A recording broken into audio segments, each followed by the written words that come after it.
ఒక పని చేయడం ఎందే నీకు అధికారం ఉంటుంది, దాని ఫలితాన్ని ఆశించకూడదు అని భగవానుడు అర్జునుడికి బోధ చేస్తున్నాడు. అలాగే నువ్వు వదిలివేయవలసిన పనులు ఏంటంటే, ఒక కర్మ ఫలితాన్ని నువ్వు వదిలివేయాలి, అలాగే ఏ పని చేయకుండా ఉండటాన్ని కూడా వదిలివేయాలి అని చెప్తూ కర్మలను చేయడం వలన చేయొచ్చు ఫలితాన్ని వదిలివేయాలని ఇంకా చెప్తున్నాడు 48వ శ్లోకంలో. యోగస్థః కురు కర్మాణి సంగం త్యక్త్వా ధనంజయ సిద్ధ్యో సమో భూత్వా సమత్వై యోగ ఉచ్యతే.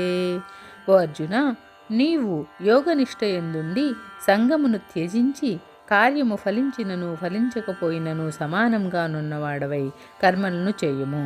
అట్టి సమత్వ బుద్ధియే యోగమనబడును. అయితే ఇక్కడ యోగము అంటే కలయిక. దేని కలయిక అంటున్నారంటే భగవానుడు, నీకు ఒక పని చేసినప్పుడు దాని యొక్క ఫలితము పాజిటివ్గా వచ్చినా నెగటివ్గా వచ్చినా కూడా నువ్వు స్వీకరించగలిగి సమభావాన్ని కలిగి ఉండటమే యోగము అని చెప్తున్నారు ఇక్కడ. ఒకవేళ అలాంటి నిర్వికార స్థితి ఎలా వస్తుంది? అలాంటి సమత్వ బుద్ధిని కాపాడుకోవడం ఎలాగా అంటే, మనస్సును దాటి ఆత్మయందు నిలకడ కలిగినప్పుడు మాత్రమే అలాంటి స్థితి వస్తుంది. అది ఏ యోగ స్థితి. మనస్సు ఆత్మల యొక్క కలయికే యోగము, జీవ పరమాత్మల యొక్క సంయోగమే యోగము. అట్టి యోగ స్థితి యందు ఈ నిర్వికార సమస్థితి వస్తుంది. కావున దానికి యోగమని పేరు ఇక్కడ పెట్టబడింది.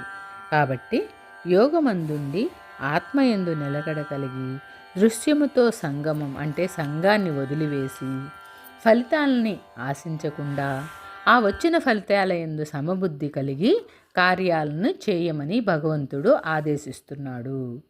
అయితే నువ్వు కార్యాన్ని ప్రారంభించడానికి ముందు అంటే పనిని ప్రారంభించడానికి ముందుగానే నువ్వు యోగస్థుడివి కావాలి. అంటే నువ్వు ఈ పని చేస్తున్నప్పుడు దీని యొక్క ఫలితము సక్సెస్ఫుల్గా లాభంగా వచ్చినా నష్టంగా వచ్చినా లేకపోతే విజయం సంభవించినా అపజయం సంభవించినా నువ్వు నీ మనస్సుని చెలింపజేయవద్దు. అలా చెలింపజేస్తే నీకు అశాంతి కలుగుతుంది. ఈ అశాంతి కలిగినప్పుడు ఆత్మ విచారణ అనేది జరగదు.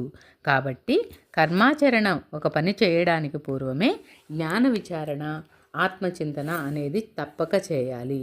అప్పుడే నువ్వు నిష్కామంగా ఫలితాలను ఆశించకుండా భగవదార్పణం అనే భావనతో పని చేస్తావు అని చెప్తున్నారు, స్పష్టంగా చెప్తున్నారు.